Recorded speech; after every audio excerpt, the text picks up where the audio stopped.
My name is Alba. I currently teach in Brooklyn, third grade. I used to teach in the South Bronx off of Freeman Avenue in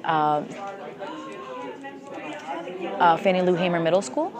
I taught seventh grade for 2 years there, and I had several incidences of a few of my students being stopped and frisked. What the police would tell them in their defense was that they fit the description of a criminal in the area.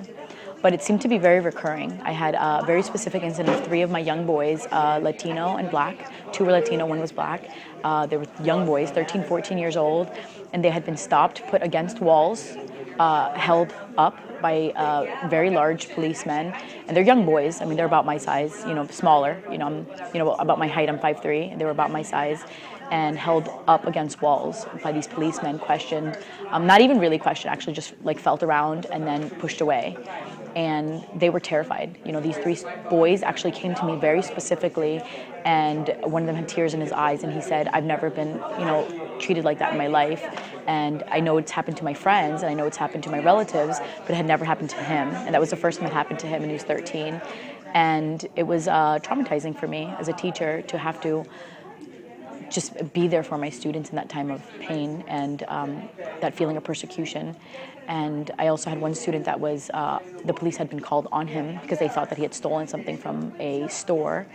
And in fact, he hadn't. We checked his backpack, and he came to me pale-faced, terrified, that same year, this was last year, and also had done nothing. And he was one of my students, young black boy who actually had repeated the school year due to some academic hardships, just some hardships he had in mathematics.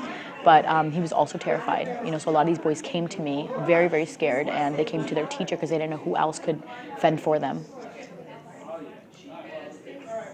Any overall thoughts you want to share about? I think that it is outrageous to think that students less than 18, young boys even have this fear in their mind. I can't believe it's a reality. It's 2012. I'm distraught. I'm actually from Sanford, Florida, where Trayvon Martin was murdered by a community watchman volunteer. And so it's something that really hits close to home, because in Florida I saw it all the time as well. In my high school, my school had the nickname Criminal High. I went to a it was a very segregated school. Everyone kind of separated each other. But I feel like coming to New York, where things are supposedly so diverse, so big melting pot, people say, I can't believe such injustices still exist. It makes me think of Martin Luther King.